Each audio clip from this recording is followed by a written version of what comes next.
The answer is, it wasn't love. Allah is Al-Wadud, the God of love. And so true love comes only from Allah. It doesn't come from a wink across the classroom. It doesn't come from rubbing shoulders in the marketplace. And it doesn't come from comparing blue jeans in a shopping mall.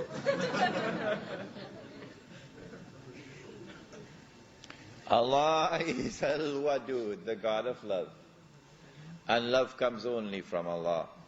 This is the message we've come to deliver tonight in Lakemba, on morals and character.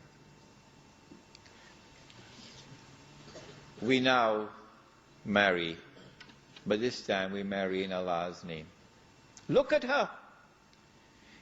If she is pleasing to you, her appearance is pleasing to you, and if in her public conduct she is virtuous, don't go digging into her private life.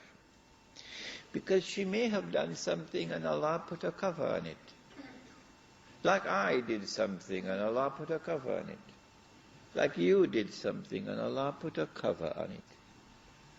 You're not supposed to go trying to remove the cover, to look and see what Allah had covered. But you're concerned with her public life. If in her public life she is virtuous,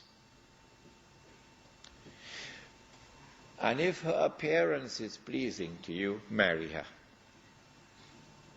Marry her in Allah's name. You don't have to have a lot of money in your pocket to marry, you know. I had $75 in my pocket.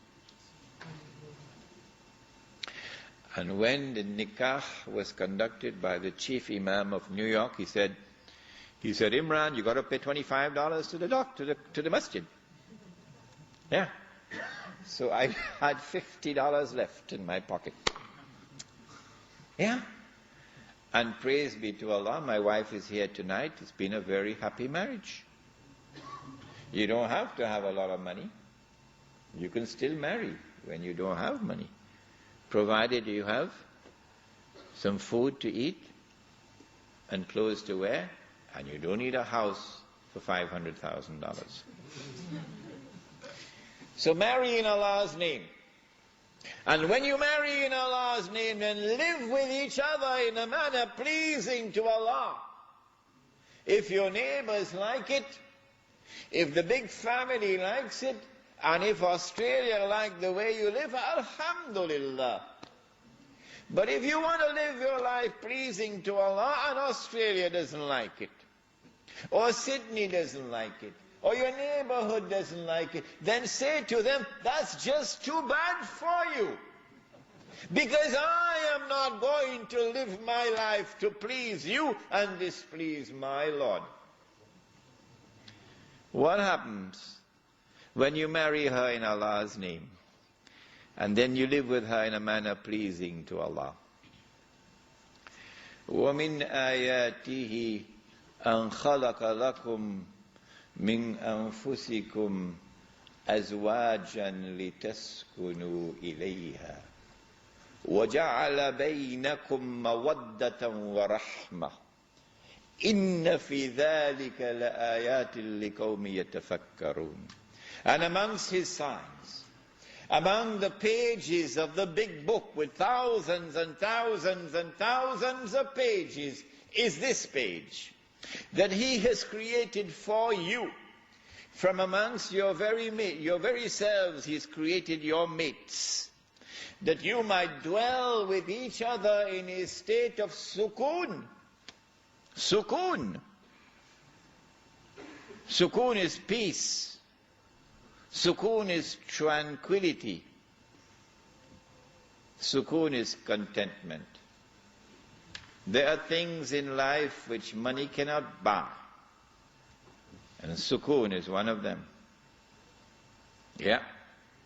There are things in life which money cannot buy, but there are some investment bankers in Manhattan who would want to dispute that.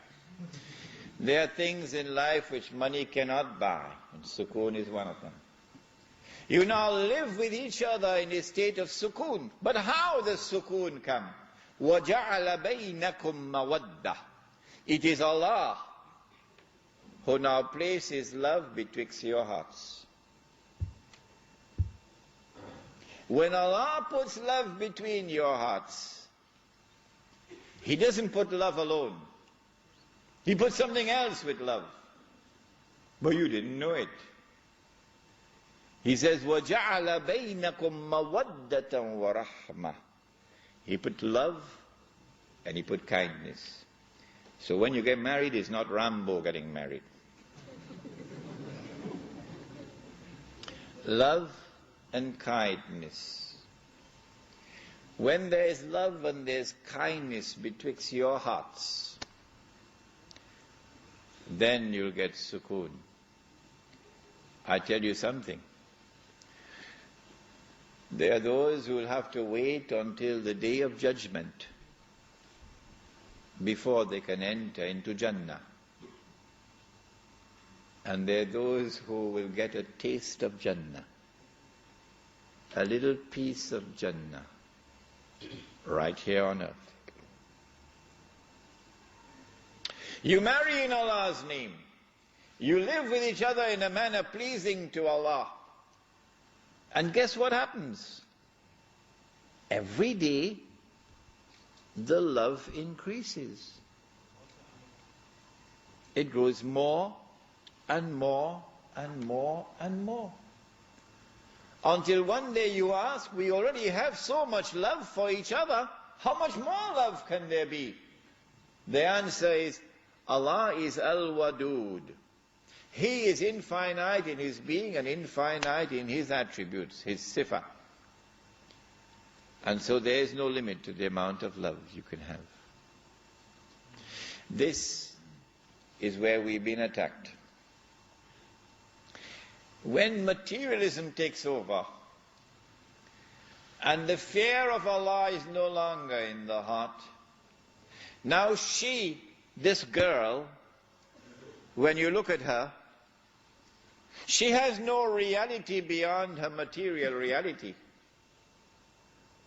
And so when you go to her now, you no longer go to her for what you can give to her. Rahmah. Now you go to her for what you can take from her, to satisfy your need. Anytime a boy goes to a girl to take from her that which will satisfy his need, it ain't love anymore, it's now called lust.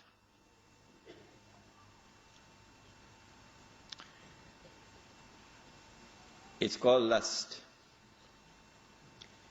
And you could never have enough of it. It's like wine, halal wine of course, from Jannah. And when you have love with each other, love from Allah, then you take only one sip,